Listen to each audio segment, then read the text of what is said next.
এই ছাড়া যদি আপনি বাইরে ঘোরাফেরা করেন ভাই, আপনার সাজা অবিরত হবে, মাফ হবে না। কারণ বাংলাদেশের সরকারের অধীনে এখন যারাই আছে, বুঝেন তো, এক একটা অ্যাটম বোম, এগুলা কেউ কারো ছাড়বে না। দেশের অবস্থানিত নাম প্রকাশে অনিচ্ছুক মধ্য সামরিক একজন নেতা বলেন, মনে করেন ভারতে এই রকম মধ্যে টফের সঙ্গে বৈঠক করেছেন, বাংলাদেশের ব্যাপারে গুরুত্বপূর্ণ সিদ্ধান্ত নিয়েছে তারা, কোথায় ভারতের স্বার্থ এখানে জড়িত। ভাই ভারতে যেখানে যেখানে সাথে তারা তাদের দেশ স্বার্থ ছাড়া তারা অন্য কোনো দেশের স্বার্থ বোঝে না। তারা বাংলাদেশের ব্যাপারে কিছুই কথা বলে নাই ট্রাম্পের সাথে, মানে ট্রাম্পের সাথে কোনো কথাই বলে নাই। তারা তাদের নিজের যে রাষ্ট্রনীতিগুলো আছে ওগুলোর বিষয়ে আলোচনা করেছে, এবং তাদের সাথে সুসম্পর্ক রাখার জন্য তারা ভারত থেকে আমেরিকা সফর করছে ওইটাই। বা এই যে ভারতের প্রধানমন্ত্রী আমেরিকার যে প্রেসিডেন্ট ডোনাল্ড ট্রাম্পের সাথে যে কথা বলছে বাংলাদেশ সম্পর্কে, এগুলো সম্পূর্ণ বানোয়াট এবং ভুয়া। এগুলো সম্পূর্ণ প্রচার করছে আওয়ামী লীগ লোকেরা। কারণ তারা চাইতেছে যে এগুলো একটা বিভ্রান্ত কথাবার্তা যদি আমরা প্রকাশ করি, তাহলে বাংলাদেশের মানুষ একটু আশায় থাকবে আওয়ামী লীগের উপর। এগুলো সম্পূর্ণ মিথ্যা। হতে পারে বাংলাদেশের ব্যাপারে আন্তর্জাতিকভাবে চাপ বাড়ানো হবে, এই ছাড়া বাণিজ্য, বিনিয়োগ, আন্তর্জাতিক অর্থনৈতিক সহায়তার ক্ষেত্রেও ভারতের ভূমিকা রাখতে পারে বলেছেন তিনি। এগুলো সম্পূর্ণ আওয়ামী লীগের বানানো। এগুলো ভারতে ভারতে কি করবে? ভারত কিছুই করতে পারবে না। ভারত এখন নিজেরই বিপাকে আছে। কারণ তাদের যদি অর্থনৈতিক যে অবস্থা তাদের দেশের মধ্যে, তাদের টাকার মান কিন্তু কমে গেছে, অনেক কমে গেছে। এখন ধরেন বাংলাদেশের মধ্যে তাদের মধ্যে পার্থক্য নাই, পার্থক্য নাই টাকা। কিছুদিনের মধ্যে দেখবেন তারা পাকিস্তানের থেকেও নিচে চলে গেছে। কারণ তাদের যে আহ সহিংসতা, যে হিংসার রাজনীতি তারা করতেছে, ওই রাজনীতি তারা করতে পারবে না।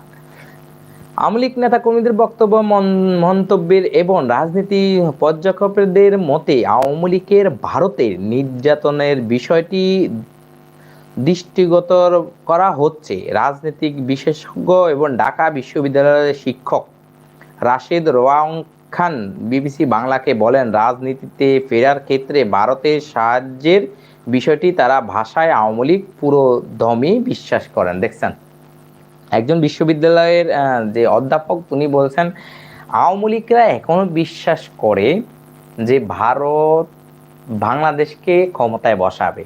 এটা আপনাকে বলি, যে আমার লাইভটা দেখছেন আপনাকে বলি, আপনি বলেন যে এগুলো কি সম্ভব? এক দেশের প্রধানমন্ত্রী আরেক দেশের প্রধানমন্ত্রীকে বসাবে? আর ভাই তার গদি তো লড়ে চড়ে, কারণ তিনিও জোট করে ক্ষমতায় আছেন। জোটটা ভেঙে গেলে সেও শেষ। তো যারাই আসলে আওয়ামী লীগ করেন, আপনাদেরকে বলি ভাই, এগুলা মন থেকে বুঝাতে হবে। যে আমি বললাম, আপনি চিল্লা করেন, তাবলিকে যান, আল্লাহর দিনে আসেন, আল্লাহর পথে আসেন, হয়তো আল্লাহ জীবনে আপনি যতগুলো গুনাহ করছেন হয়তো মাফ হয়ে যেতে পারে ইউসুলে। একদম যদি সামাজিক যোগাযোগ মাধ্যমে যে বিভিন্ন টক শোতে আলোচনায় আমরা দেখতে পাই যে তারা আশা করছে ভারত আবার তাদের সহায়তা শক্তি হিসাবে সাহায্য করবে ফিরে আসার ক্ষেত্রে। এটা তো আওয়ামী লীগের নেতাকর্মীদের বক্তব্য খুবই স্পষ্ট। এটা তো খুবই স্পষ্ট, কারণ তারা তো চাইতেছে যে তারা ক্ষমতায় বসবে, ক্ষমতায় বসার পরে তারা ক্ষমতায় বসবে, ক্ষমতায় আমাদের ইন্ডিয়ার দাদা আমাদেরকে বসাবে। ভাই আমি আপনাদেরকে বলি, ভারত বিভিন্ন রকম চাপ সৃষ্টি করবে। কেন করবে? আমাদের লালমনিরহাটে যে পুলিশ ঘাঁটি, এশিয়ার মধ্যে 2 নম্বর স্থানে হলো আমাদের যে বাংলাদেশের লালমনিরহাটি। 47 বছর ওই পুলিশ ঘাঁটিটা বন্ধ ছিল, এবং ওই পুলিশ ঘাঁটির থেকে আমাদের নৌবাহিনী, সেনাবাহিনী একেবারে সবাই ল্যান্ড করতে পারবে। এত বড় একটা ঘাঁটি পড়ে আছে ভারতের এতটা বছর চাপে। এখন ওইটা চালু হয়ে গেছে অলরেডি, কারণ ভারত যতই হাঙ্গামা করছে লাভ হয় নাই, চালু হয়ে গেছে। এখন তাদের লক্ষ্য হলো আমাদের বাংলাদেশে যে তিস্তা নদীর বাঁধ, ওই তিস্তা নদীর বাঁধ ঠেকানো। তারা চাইতেছে যুদ্ধ বাজানলাই, তারা চাইতেছে অর্থনৈতিক চাপ বাড়ালাই। ভাই যত কিছুই করেন, বাংলাদেশে তিস্তা নদীর বাঁধ হবে। আর এই বাঁধ যেদিন হইব, আমি আজকে যদি বাইশ থাই বা মইর যাই, আমার কোনো আফসোস নাই। বাংলা